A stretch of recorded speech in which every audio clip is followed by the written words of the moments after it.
दोस्तों स्वागत है आपको आपके अपनी YouTube channel D for you study में। तो प्यारे साथियों, आज के इस टॉपिक में हम लोग कंप्लीट करने वाले हैं क्लास 10th के हिस्ट्री के चैप्टर, जिसका नाम है हिंद चीन में राष्ट्रवादी आंदोलन। हिंद चीन में राष्ट्रवादी आंदोलन से हम लोग आज कंप्लीट करने वाले हैं 40 most important VVI objective questions. तो बस आप वीडियो में एंड तक बने रहिएगा और चैनल पर नहीं तो चैनल को सब्सक्राइब कर लीजिएगा, जिससे कि आपको नई नई वीडियो का नोटिफिकेशन मिलता रहे। और अगर आपने अभी तक नॉन हिंदी के ट्रिक वाले वीडियोस को नहीं देखे हैं, जिसमें पूरे ट्रिक के साथ पाठ के नाम और लेखक के नाम बताए गए हैं, तो उसे आप जरूर देखिए। उसका लिंक आपको एंड स्क्रीन पर या फिर ऊपर के आइकॉन से या फिर प्लेलिस्ट से डिस्क्रिप्शन में मिल जाएगा। तो चलिए हम बढ़ते हैं प्रश्न की ओर। तो आपके सामने पहला नंबर प्रश्न है कि अंकोर वाट का मंदिर कहाँ स्थित है। ऑप्शन है वियतनाम में, थाईलैंड में, लाओस में, कंबोडिया में। इसमें जो आपका राइट आंसर हो जाएगा वो हो जाएगा आपका ऑप्शन नंबर डी, कंबोडिया में। तो चलिए फिर अगले प्रश्नों को देखते हैं। अगला जो हमारा प्रश्न है प्रश्न नंबर 2। प्रश्न नंबर 2 कह रहा है कि हिंद चीन में पहुंचने वाले प्रथम व्यापारी कौन थे। यहाँ पे ऑप्शन है आपका कि इंग्लैंड वासी या फिर फ्रांसीसी या पुर्तगाली या फिर डच। इसमें जो आपका राइट आंसर हो जाएगा वो हो जाएगा आपका ऑप्शन नंबर सी, पुर्तगाली। तो चलिए फिर अगले प्रश्नों को भी देखते हैं। अगला जो हमारा प्रश्न है प्रश्न नंबर 3। प्रश्न नंबर 3 कह रहा है कि हिंद चीन में बसने वाले फ्रांसीसी कहे जाते थे। क्या फ्रांसीसी, शासक वर्ग, कोलोन या फिर जनरल। इसमें जो आपका राइट आंसर हो जाएगा वो हो जाएगा आपका ऑप्शन नंबर सी, कोलोन। तो चलिए फिर अगले प्रश्नों को देखते हैं। अगला जो हमारा प्रश्न है प्रश्न नंबर 4 कह रहा है कि नरोत्तम सिंघानिया कहाँ के शासक थे। वियतनाम के, लाओस के, थाईलैंड के या फिर एक ऑप्शन आपके नीचे है यानी कि कंबोडिया के। तो इसमें जो आपका राइट आंसर हो जाएगा प्यारे साथियों वो हो जाएगा आपका ऑप्शन नंबर डी, कंबोडिया। तो चलिए फिर अगले प्रश्नों को देखते हैं। अगला जो हमारा प्रश्न है प्रश्न नंबर 5 कह रहा है कि the history of the loss of Vietnam किसने लिखा था। हो ची मिन्ह ने, फान बोई चाओ ने, क्वांग ने और त्रिबू ने। तो the history of the loss of Vietnam पुस्तक जो लिखे थे प्यारे साथियों वो लिखे थे जो है फान बोई चाओ, यानी कि ऑप्शन नंबर बी जो है आपका राइट आंसर है। तो चलिए फिर अगले प्रश्नों को देखते हैं। अगला जो प्रश्न है आपका प्रश्न नंबर 6 का रहा है कि 1946 ईस्वी यानी मार्च 1946 ईस्वी में फ्रांस व वियतनाम के बीच होने वाले समझौते किस नाम से जाने जाते हैं। जिनेवा समझौता, हनोई समझौता, पेरिस समझौता और धर्मनिरपेक्ष समझौता। तो देखिए 1946 ईस्वी में जो मार्च 1946 में जो फ्रांस और वियतनाम के बीच जो समझौता हुआ था वह समझौता जो है आपको जो है हनोई समझौता के नाम से जाना जाता है, यानी कि ऑप्शन नंबर बी जो है आपका राइट आंसर है। तो चलिए फिर अगले प्रश्नों को देखते हैं। अगला जो हमारा प्रश्न है प्रश्न नंबर 7 कह रहा है कि किस प्रसिद्ध दार्शनिक ने एक अदालत लगा करके अमेरिका को वियतनाम युद्ध के लिए दोषी करार दिया था। रसेल ने, हो ची मिन्ह ने, नरोत्तम सिंघानिया ने या फिर रूसो ने। तो प्यारे साथियों यहाँ पे कह रहा है कि किस दार्शनिक ने जो आंदोलन लगा कर था। ये जो दार्शनिक थे जिन्होंने अमेरिका और को वियतनाम युद्ध के लिए दोषी करार दिया था वो था आपका जो है रसेल था, यानी कि ऑप्शन नंबर ए जो है आपका राइट आंसर है। तो चलिए फिर अगले प्रश्नों को देखते हैं। अगला जो हमारा प्रश्न है 8 नंबर कह रहा है कि हिंद चीन क्षेत्र में अंतिम युद्ध समाप्ति के समय अमेरिकी राष्ट्रपति कौन थे। ऑप्शन से वाशिंगटन, निक्सन और दो ऑप्शंस आपके नीचे है, जो एक है जॉर्ज बुश और दूसरा है रूजवेल्ट। तो इसमें जो आपका राइट आंसर हो जाएगा वो हो जाएगा यानी कि हिंद चीन क्षेत्र में जब अंतिम समाप्ति युद्ध था तो उस समय जो वहाँ के शासक थे वो थे यानी कि वहाँ राष्ट्रपति जो थे निक्सन थे। तो चलिए फिर अगले प्रश्नों को देखते हैं। अगला जो हमारा प्रश्न है प्रश्न नंबर 9। प्रश्न नंबर 9 कह रहा है कि हुआ आंदोलन किस प्रकृति का था। क्रांतिकारी, धार्मिक, साम्राज्यवादी समर्थक या फिर क्रांतिकारी धार्मिक। तो हुआ आंदोलन जो था प्यारे साथियों वो था आपका क्रांतिकारी धार्मिक था, यानी कि ऑप्शन नंबर डी जो आपका राइट आंसर है। तो चलिए फिर अगले प्रश्नों को देखते हैं। अगला जो हमारा प्रश्न है प्रश्न नंबर 10 कि जिनेवा समझौता कब हुआ था। 1954 में, 1960 में, 1950 में और 1946 में। तो जिनेवा समझौता जो हुआ था प्यारे साथियों वो हुआ था आपका जो 1954 ईस्वी में, यानी कि ऑप्शन नंबर ए जो है आपका राइट आंसर है। तो चलिए फिर अगले प्रश्नों को देखते हैं। अगला जो हमारा प्रश्न है कि वियतनाम का एकीकरण कब पूर्ण हुआ था। 1970 में, 1980 में, 1979 में, 1975 में। तो वियतनाम का जो एकीकरण हुआ था प्यारे साथियों वो हुआ था आपको जो है 1875 ईस्वी में। तो आपको हम बता दें कि अगर आप चाहते हैं कि आपको सभी पीडीएफ मिले तो आप जो हमारे पेड व्हाट्सएप ग्रुप से जुड़ सकते हैं, जिसका लिंक आपको डिस्क्रिप्शन में मिल जाएगा। और मात्र उस पर जो है आपको लाइफ टाइम जो है पीडीएफ के लिए मात्र 151 रुपये पे करना होगा, या फिर आप मंथली करेंगे तो आपको 31 रुपये पे करना पड़ेगा। बहुत ही कम रेट लगाया गया है, तो आप लोग जुड़ सकते हैं, उसका लिंक आपको डिस्क्रिप्शन में मिल जाएगा। तो चलिए फिर अगले प्रश्नों को देखते हैं। अगला जो हमारा प्रश्न है, प्रश्न नंबर 12 कह रहा है कि अनामी दल के संस्थापक कौन थे? जुगनेल आई, या फिर होचिमी, या फिर बाओदाई, या फिर आपके एक ऑप्शंस और है जो है फान बोई चिन त्रिन। तो इसमें जो आपका राइट आंसर हो जाएगा, यानी कि यहाँ पे जो प्रश्न है कि अनामी दल के संस्थापक कौन थे, तो अनामी दल के जो संस्थापक थे प्यारे साथियों, वो थे आपके जोगमेल आई जो थे वो, यानी ऑप्शन नंबर ए जो है आपका राइट आंसर है। तो चलिए फिर अगले प्रश्नों को देखते हैं। अगला जो आपका प्रश्न है कि दियन वियन फू के युद्ध में कौन बुरी तरह हार गया था? ऑप्शंस है पुर्तगाल, फ्रांस, कंबोडिया, अमेरिका। तो दियन बियन फू के युद्ध में बुरी तरह से हारने वाले जो थे प्यारे साथियों, वो थे फ्रांस, वो थे फ्रांस, यानी कि ऑप्शन नंबर बी जो है आपका राइट आंसर है। तो चलिए फिर अगले प्रश्नों को देखते हैं। अगला जो आपका प्रश्न है 14 नंबर की क्रांतिकारी संगठन हुई दुई तान होई के नेता कौन थे? ऑप्शंस है फान बोई चाओ, होची मी और कुआंग दे, या फिर स्वत्र फुमा। तो क्रांतिकारी संगठन दुई तान बोई के जो नेता थे प्यारे साथियों, वो नेता थे आपके जो है फान बोई चाओ, यानी कि ऑप्शन नंबर ए जो है आपका राइट आंसर है। तो चलिए अगले प्रश्नों को देखते हैं। अगला जो आपका प्रश्न है 15 नंबर की जापान में हिंद चीन पर जापान ने हिंद चीन पर कब अधिकार जमा लिया था? ऑप्शंस है 1939 में, 1940 में, 1941 में और 1942 में। तो जापान जो हिंद चीन पर अधिकार जमाया था प्यारे साथियों, वो है आपको जो 1940 ईस्वी में, यानी कि ऑप्शंस नंबर बी जो आपका वो राइट आंसर है। तो चलिए फिर अगले प्रश्नों को देखते हैं। अगला जो हमारा प्रश्न है वो कह रहा है कि एस्कॉल्स विद्रोह कब हुआ था? ऑप्शंस है आपका 1868, 1872 और 1866, या फिर एक ऑप्शंस आपके नीचे है जो ऑप्शंस है आपके 1864 ईस्वी। इसमें जो आपका राइट आंसर हो जाएगा, यानी कि आपके 16 नंबर प्रश्न का जो राइट आंसर हो जाएगा प्यारे साथियों, वो हो जाएगा आपका ऑप्शन नंबर ए 1868 ईस्वी को। तो चलिए फिर अगले प्रश्नों को देखते हैं। अगला जो हमारा प्रश्न है प्रश्न नंबर 17, उसे देखते हैं। यहाँ पे देखिए थोड़ा हवा चल रही है, इसलिए आपको सनसनाहट सा महसूस हो रहा होगा इस वॉइस में, तो इसको आप कंप्रोमाइज़ कर लीजिएगा। अगला जो आपका प्रश्न है कि पुर्तगालियों ने कहा अपना केंद्र बनाया था? पुर्तगालियों ने अपना कहाँ केंद्र बनाया था? मलक्का में, अंडमान में, या फिर तोकिन में, या फिर अंकोर वाट में? तो पुर्तगालियों ने जो अपना केंद्र बनाया था प्यारे साथियों, वो बनाया था आपको जो है मलक्का में बनाया था। ऑप्शन नंबर ए जो आपका राइट आंसर है। तो चलिए अगले प्रश्न को देखते हैं। अगला जो हमारा प्रश्न है 18 नंबर कि वियतनाम युद्ध की समाप्ति किस अमेरिकी राष्ट्रपति के समय में हुई थी? George Washington, Nixon, John F Kennedy, या फिर एफ रूजवेल्ट? तो वियतनाम युद्ध की जो समाप्ति अमेरिकी राष्ट्रपति के समय में हुई थी, वह राष्ट्रपति जो था वो था आपको जो है निक्सन था। ठीक है, ऑप्शन नंबर बी जो है आपका राइट आंसर है। तो चलिए अगले प्रश्न को देखते हैं। अगला जो प्रश्न है आपका 19 नंबर की होची मी का शाब्दिक अर्थ क्या होता है? तो होची मी का जो शाब्दिक अर्थ होता है, इसमें ऑप्शन है क्रांतिकारी, सुधारक और प्रदर्शक, पथ प्रदर्शक, या फिर दार्शनिक। तो होची मी का जो शाब्दिक अर्थ होता है, यानी कि शब्द का जो मुख्य अर्थ होता है प्यारे साथियों, वो होता है आपका पथ प्रदर्शक होता है, रास्ता दिखाने वाला जो होता है।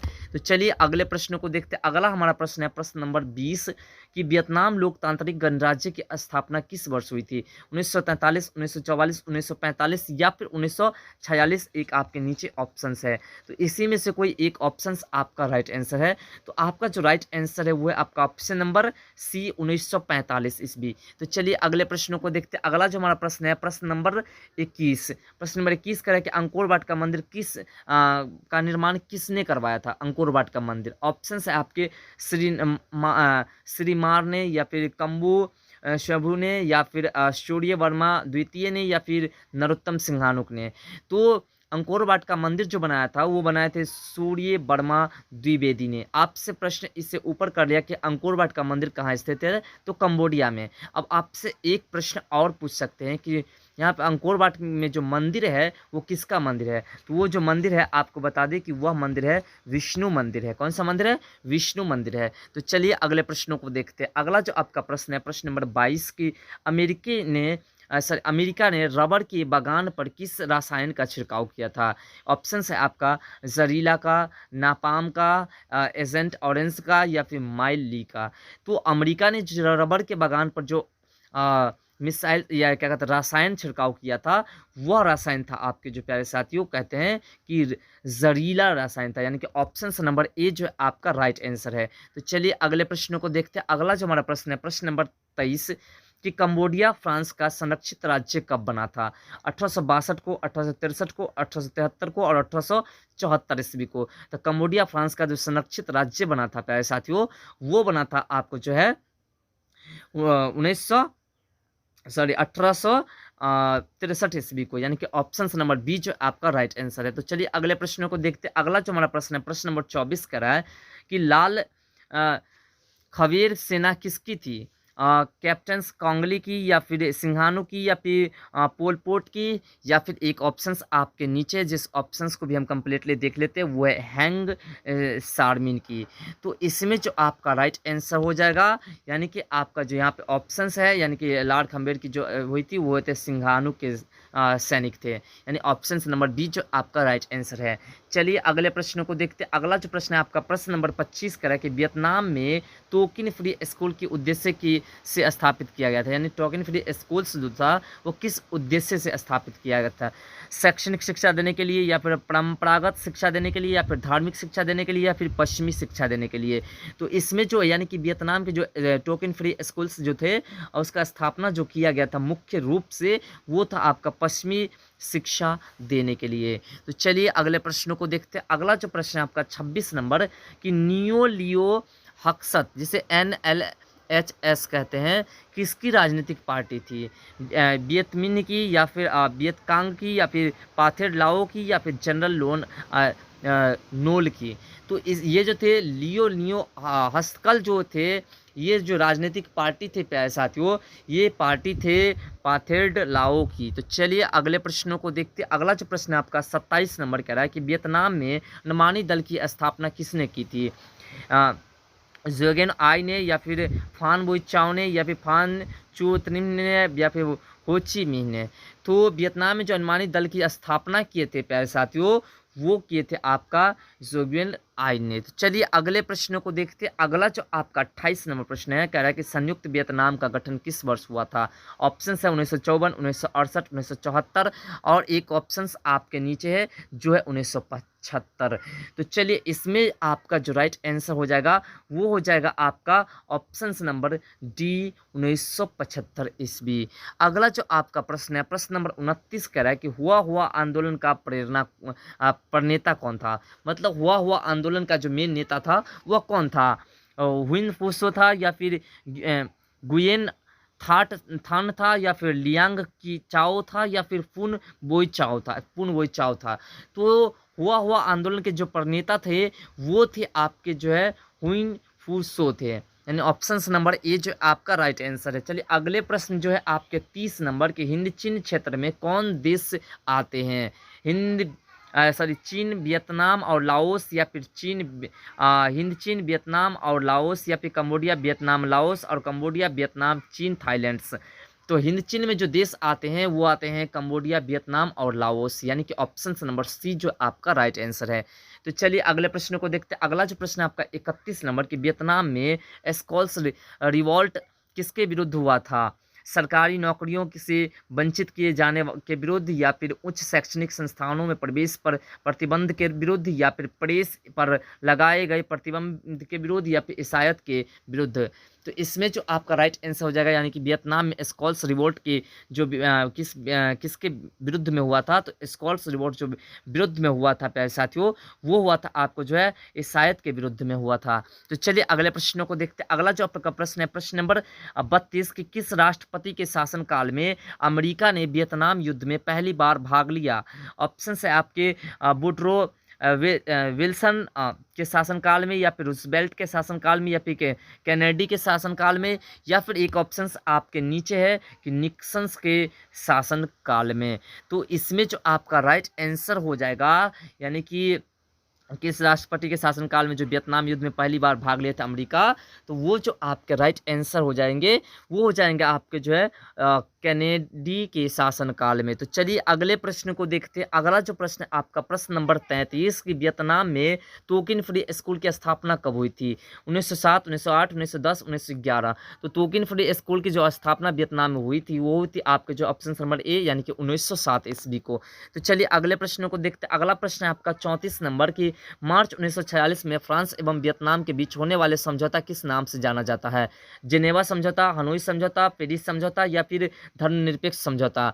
तो 1946 ईस्वी में जो मार्च 1946 में जो वियतनाम में जो समझौता हुआ था प्यारे साथियों, वह समझौता जो है वो हुआ था हनोई समझौता, यानी कि ऑप्शन नंबर बी जो आपका राइट आंसर है। तो चलिए अगले प्रश्न को देखते हैं। अगला प्रश्न है आपका 35 नंबर के हिंद चीन में कौन सा देश नहीं आता है? तो जनरली हमने ऊपर पढ़ा था कि कंबोडिया, वियतनाम और लाओस ये तीनों आते हैं, तो चीन जो है आपका नहीं आता, यानी कि ऑप्शन नंबर डी जो है आपका वो राइट आंसर है। तो चलिए अगले प्रश्न को देखते हैं। अगला जो प्रश्न है आपका प्रश्न नंबर 36 कह रहा है कि वियतनाम स्वतंत्रता के लिंग की स्थापना किसने की थी? ऑप्शन है आपका बाओ दाई ने, हो ची मी ने, या फिर आपके दो ऑप्शंस नीचे है। एक ऑप्शन है फान बोई चाओ ने और दूसरा है कुआंग ने। तो इसमें जो आपका राइट आंसर हो जाएगा यानी कि 36 नंबर प्रश्न का, यानी कि यहाँ पे जो कह रहा है वियतनाम स्वतंत्रता की जो लिंग थी स्थापना उसकी, तो हो ची मी ने किया था। ऑप्शन नंबर बी जो आपका राइट आंसर है। तो चलिए अगले प्रश्न को देखते हैं। अगला जो प्रश्न आपका प्रश्न नंबर 37 की इंडो चाइना को किस देश ने अपने उपनिवेश के रूप में विकसित किया था? ऑप्शन है डच ने, अंग्रेज ने, पुर्तगाली ने, फ्रांसीसी ने। इसमें जो आपका राइट आंसर हो जाएगा वो हो जाएगा आपका ऑप्शन नंबर डी फ्रांसीसी ने। तो चलिए अगले प्रश्न को देखते हैं। अगला जो प्रश्न आपका प्रश्न नंबर 38 कह रहा है कि हिंद चीन में आने वाले पहले यूरोपीय व्यापारी कौन थे? ऑप्शन है डच, अंग्रेज, पुर्तगाली, फ्रांसीसी। तो हिंद चीन में आने वाले जो प्रथम व्यापारी थे प्यारे साथियों वो थे आपके जो है पुर्तगाली, ऑप्शन नंबर सी। और भारत में आने वाले भी पुर्तगाली ही थे। अगला जो आपका प्रश्न है कि लियोंग किचाओ कौन थे? चीनी सुधारक या फिर जापानी दार्शनिक या फिर वियतनामी क्रांतिकारी या फिर इनमें से कोई नहीं। तो लियांग जो थे प्यारे साथियों, लियांग किचाओ जो थे वो थे आपके जो है चीनी सुधारक थे, यानी कि ऑप्शन नंबर ए जो आपका राइट आंसर है। तो चलिए अगले प्रश्न को देखते हैं। अगला प्रश्न आपका 40 नंबर की प्राचीन काल में वियतनाम पर किस सभ्यता संस्कृति का प्रभाव था? चीनी का, भारतीय का, या फिर आपके दो ऑप्शंस नीचे हैं। एक है आपका जापानी का और दूसरा है मंगोल का।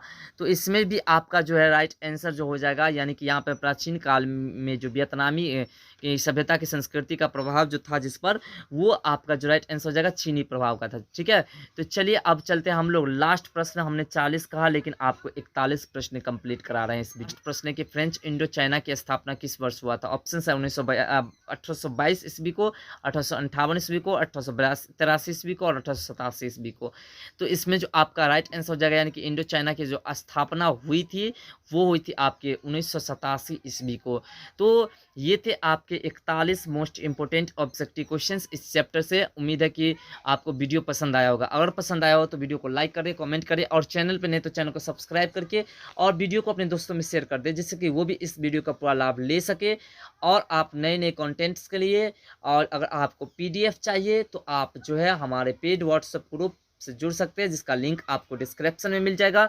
और मात्र आपको लाइफ टाइम जो PDF चाहिए तो उसके लिए आपको मात्र 151 रुपये पे करने होंगे, और आपको मंथली पर चाहिए तो आपको 31 रुपये पे करने होंगे। तो आप जो है ज़रूर जुड़े, आपको VVI प्रश्नों का जो है PDF मिल जाएगा। Non Hindi, Maithili, science, social science, math सभी का मिल जाएगा। तो फिर मिलते हैं अगले वीडियो में।